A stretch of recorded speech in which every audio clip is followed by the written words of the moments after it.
ini apa namanya hitungan-hitungannya yang teman-teman bisa juga gali sebenarnya dari sisi fitur engineeringnya seperti apa untuk melakukan analisa seperti itu. Terus misalnya kita mau normalisasi fitur, karena kalau misalnya perhatikan range value-nya itu dari angka satuan 1, 2, 3, 4, 5 sampai di angka ratusan.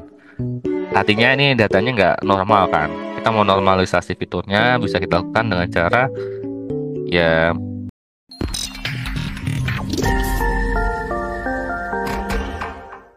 Di sesi kali ini, kita akan melanjutkan pembelajaran Python, yang mana di beberapa episode sebelumnya, kita sudah mempelajari terkait folders itu sendiri seperti apa, mulai dari introductory-nya, aplikatifnya, hingga beberapa mode di dalam folders. Di sini, kita akan lanjut pelajaran terkait folders juga, namun fokusnya kita adalah mempelajari machine learning workflow pertama di folders, seperti itu. Maksudnya apa? Jadi kita akan coba lihat nih bentuk aplikatif machine learning workflow-nya itu seperti apa sih kalau misalkan menggunakan library Polars itu sendiri. Karena di beberapa sesi sebelumnya kita sudah mempelajari machine learning workflow, namun kita menggunakannya library-nya adalah library Panda. Nah, sekarang pertanyaannya adalah kalau misalkan menggunakan Polars itu seperti apa? Nanti kita bahas kali ini. Jadi ada dua hal yang akan kita pelajari. Pertama itu teman-teman akan berkenalan terkait machine learning workflow itu sendiri seperti apa. Yang kedua, kita akan masuk ke example code menggunakan Polar. Jadi, pastikan teman-teman yang mau ikuti di sesi kali ini membuka programmingnya secara online ataupun offline menggunakan Jupyter Notebook. Ataupun kalau misalkan teman-teman mau akses menggunakan Google Colab pun silakan ya. Jadi, teman-teman bisa mengikuti apa yang dilakukan di sesi kali ini. Jadi, kita coba lihat dulu yuk, dari machine learning workflow itu apa aja sih yang akan dilewati. Kalau misalkan teman-teman lihat perhatikan di gambar di belakang, di sini ada beberapa tahapan ya dari machine learning workflow. Mulai ada dari data collection and data process, kemudian kita masuk ke data preparation gitu ya. Kita bahas dulu dua ini dulu ya, baru ke yang lain. Karena fokus di sesi kali ini kita akan bahas kedua ini ya, data collection and data process-nya, termasuk dari data preparation. Nah, apa sih yang dilakukan di data collection dan ADA proses itu sendiri? Jadi, data collection adalah bagaimana teman-teman mengumpulkan data dari berbagai source. Kalau misalkan dikaitannya sama dunia di database itu sendiri, kan data itu tersebar dengan berbagai bentuk table, gitu ya, termasuk nama-nama tabelnya kan pasti akan lebih banyak. Nah, gimana caranya kita ketika mau menganalisis data yang kita gunakan tuh menjadi satu kesatuan?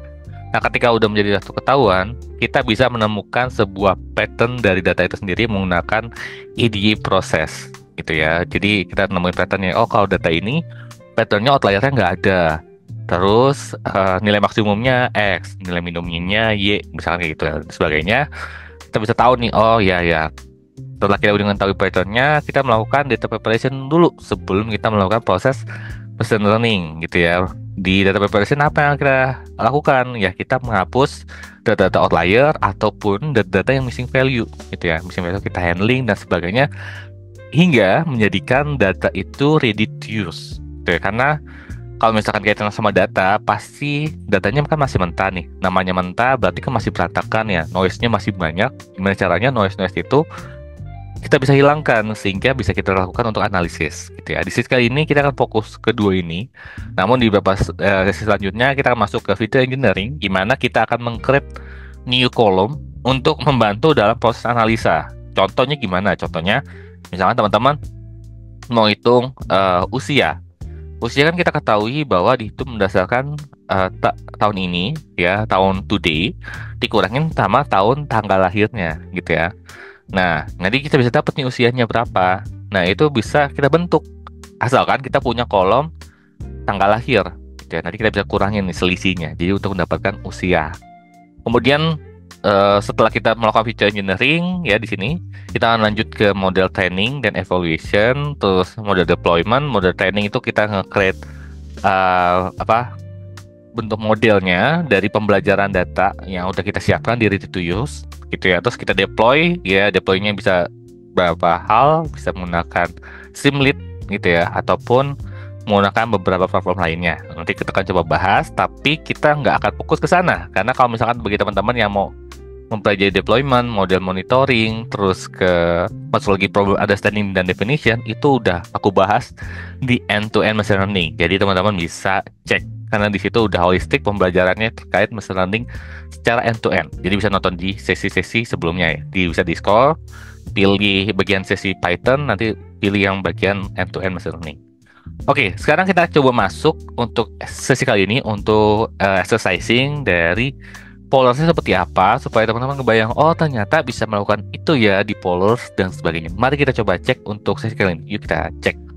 Oke, ini adalah tampilan dari PyCharm-nya aku. Aku coba menggunakan di sesi Python 51. Jadi kita sudah masuk ke Python 51 untuk mencoba machine learning workflow di Polars.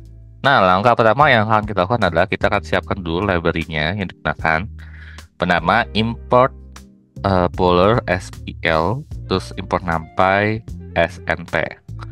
Nah, teman-teman di sini ada dataset gitu ya. Teman-teman boleh pause video ini ya, pause video ini. Coba diketikkan terlebih dahulu untuk dummy datasetnya ini ya. Boleh pakai dataset yang di sini karena ini kan contohnya cuma dummy ya.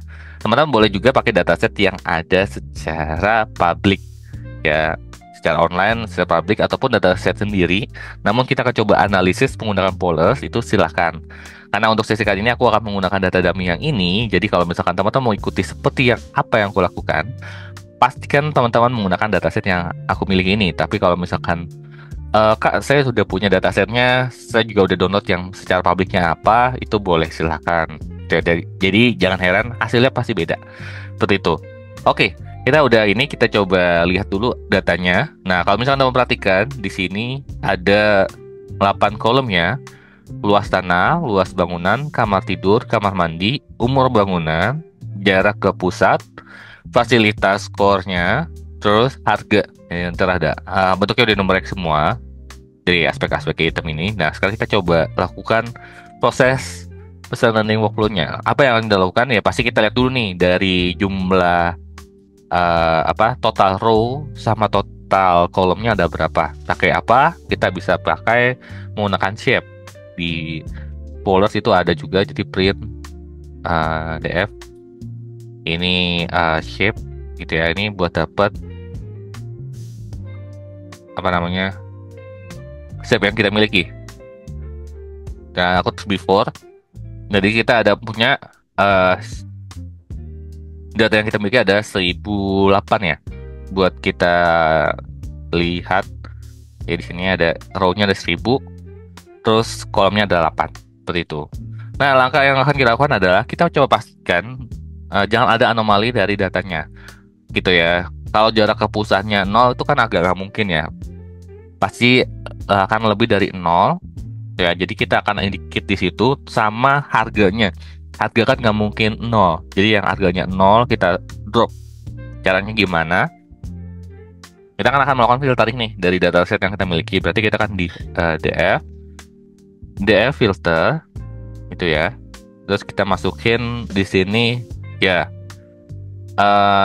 Ya ini kayak PL call ya, ini udah dibantu juga nih sama vibe code-nya. Harga lebih besar dari 0 ya, dan luas tanahnya lebih besar dari 0. Bagian luas tanah ya, luas tanah boleh lebih besar daripada 0. Dan ya ini kita cek semuanya lah ya. Luas bangunan, kamar tidur harus lebih dari 0 juga. Kamar mandi lebih besar dari 0 juga. Bisa juga kamar mandi nggak ada ya. Jarak ke pusat kali ya. Jarak ke pusat juga lebih dari 0. Itu. Nah, kalau udah, ini sudah ya. Oh, ini tutup. Nah, ini kalau udah, kita coba jalankan. Kita lihat apakah ada perubahan setelah kita lakukan filtering dari dataset kita yang ada di before. Jumlah raw data ya. Pasti kan di sini raw data kita berapa. Print. Nah, di sini ada berkurang ya, dari 1000 menjadi 960. Berarti ada berkurang 40 raw data. Seperti itu. Nah, sekarangnya kita akan coba cek statistik data menggunakan Polars ya. Bisa descriptive statistik. Bisa menggunakan ya gini. Jadi kita langsung describe.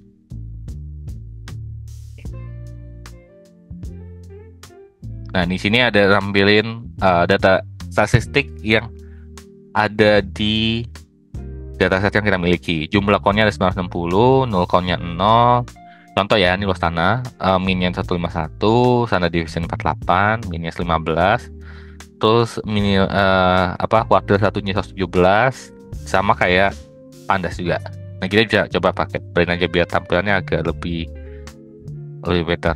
Nah, kayak gini. Tapi kalau bentuknya print ininya ada angka tutupan, berarti kita ya udah pakai biasa aja lah ya. Ini ya, kita bisa kelihatan semuanya dalam satu table. Nah, kemudian kita akan coba misalkan ini nggak ada yang untungnya nggak ada yang nol ya di sini. Jadi kita bisa next untuk memastikan pemisahan data yang numerikal aja. Nah, kalau numerikal aja berarti semuanya udah numerikal, berarti kita nggak harus filternya. Sekarang kita akan coba cek correlation.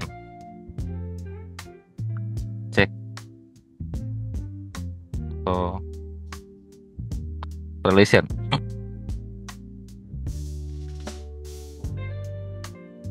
Nah, di sini ada kita lihat cek correlationnya antar apa namanya? Antar variabel ya. Dari antar variabel kita lihat.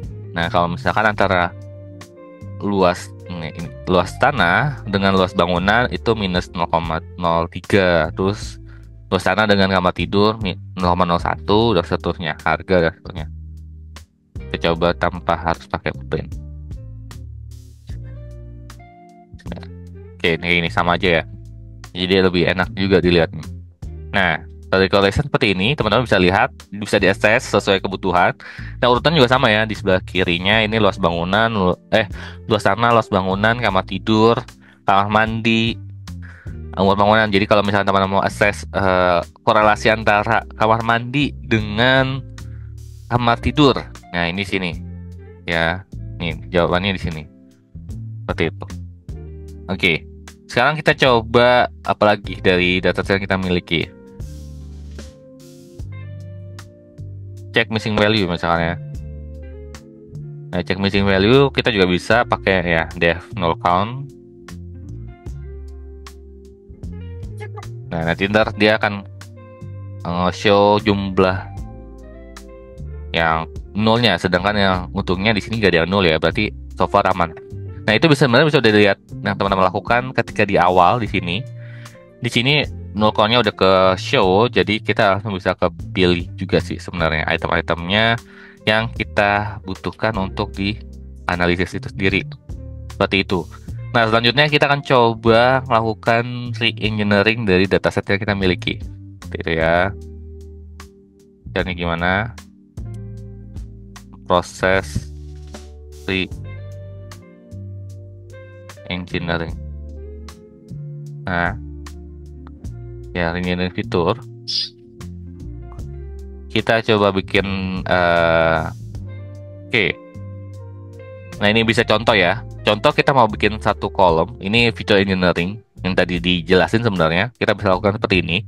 Jadi kita mau bikin with columns. With column itu artinya meng-add new column ya. Dengan nama luas bangunan dibagi luas tanah itu adalah rasio bangunan tanah. Kamar tidur dibagi kamar mandi itu rasio kamar. Ini contoh ya. Ini contoh perhitungan yang sederhana. Tapi sebenarnya variabel ini boleh dipakai atau enggak, silakan ya. Karena kita goalnya enggak untuk mendapatkan akurasi yang tinggi, jadi ini cuma sampling aja. Terus harga per luas bangunan, harga per meter kuadrat gitu ya. Sini. Nah, ini coba kita lihat ya hasilnya.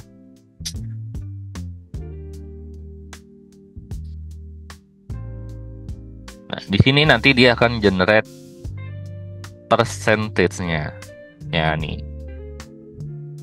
Ya, dalam 1% ya rasionya, sama rasio kamar, harga per meter kuadratnya juga dalam satuan persentage. Seperti itu. Ini hitungannya yang teman-teman bisa juga gali sebenarnya dari sisi feature engineering-nya seperti apa untuk melakukan analisa. Seperti itu. Terus misalnya kita mau normalisasi fitur, karena kalau misalnya perhatikan range value-nya itu dari angka satuan 1, 2, 3, 4, 5 sampai di angka ratusan. Artinya ini datanya nggak normal kan. kita mau normalisasi fiturnya bisa kita lakukan dengan cara ya, contohnya misalkan pakai min max scaler, ya itu bisa pakai cara seperti itu, ataupun kita bisa lakukan hal lain sebagainya, itu juga silakan ya. Ini kita masukin min max scalernya. Nah, fitur to scale-nya tuh sebenarnya kita harus define sih. Kalau misalkan teman-teman mau pakai semuanya, sebenarnya itu bisa dilakukan nih, contohnya. Ini contoh ini. Terus fitur to scale-nya kita ada beberapa item, ada luas tanah. Nanti ntar di width column-nya itu kita tinggal ya, yang ini depth scale, depth with column, file data frame, scale with transform. Ambil fitur ini aja, ada luas tanah, luas bangunan, kamar tidur, kamar mandi, umur bangunan, jarak ke pusat, fasilitas core-nya, rasio bangun tanah, sama rasio kamar. Kita ubah ke numpy, terus habis itu kita skemanya fitur to scale ya, gitu ya. Karena fitur to scale untuk dilakukan min max-nya. Ya, di sini scalernya dari fit ini ya, min max scalernya, min max scaler di fit transformnya ke data set yang kita miliki. Nah, ini ada perubahannya dari ini dari percentage pembulatannya ya. Luas tanah coba kita lihat. Nih luas tanah kan awalnya kali ini segini nih, 174. Ini karena kita pakai min max scaler, kita lihat dia ada di range dalam satuan desimal. Luas bangunan pun sama di atas ya. Jadi udah ada chance. Nah, ini buat apa? Ini bagi teman-teman yang punya rasio angkanya itu cukup luas gitu ya. Itu bisa dilakukan scaling datanya supaya datanya itu tidak error ketika nanti di proses analisis gitu. Nah, itu dulu untuk sesi kali ini. Kita akan coba explore lagi untuk melakukan namanya modeling gitu ya. Kita akan coba bagi dua data, terus kita coba modelingin, sama nanti kita coba evaluation ya. Dan mungkin kita coba elaborasi kalau misalkan ada beberapa part dari data preparation yang belum kita lalui ya. Sekian dari aku untuk sesi kali ini, sampai ketemu di sesi selanjutnya. See ya. Thank you buat teman-teman yang udah nonton dari awal sampai akhir. Semoga apa yang aku bagikan di sesi kali ini bermanfaat buat teman-teman. Jika teman-teman ada pertanyaan terkait codingannya, boleh drop di komen di bawah. Nanti aku coba bantu menjawab pertanyaan teman-teman gitu ya, yang terkait pertanyaan dari sesi kali ini. Dan pastikan teman-teman juga coba latihan exercising di Jupyter Notebook, ataupun teman-teman bisa gunakan Google Colab. Kenapa aku bisa ngoding ini cepat? Karena kebetulan juga aku dibantu oleh file code-nya, jadi langsung udah ada tampilan code-nya itu yang mau di codingnya. Jadi kalau misalkan teman-teman mau juga fitur yang sama, teman-teman coba bisa menggunakan PyCharm, karena kebetulan aku menggunakan PyCharm, terus aku konekkan dengan GitHub, karena itu kebetulan lain tersebut gratis, ataupun di Visual Code juga ada gitu ya, teman-teman juga bisa utilize. Kalau misalkan menggunakan Visual Code, konekkan ke GitHub untuk dapat rekomendasi codingan ya. Ketika nanti kita masukin, dia ada rekomendasi, oh ini harusnya ngoding ini dan sebagainya. Itu bisa dilakukan. Oke, itu dulu untuk sesi kali ini. Sampai ketemu di selanjutnya. Sampai jumpa. See ya.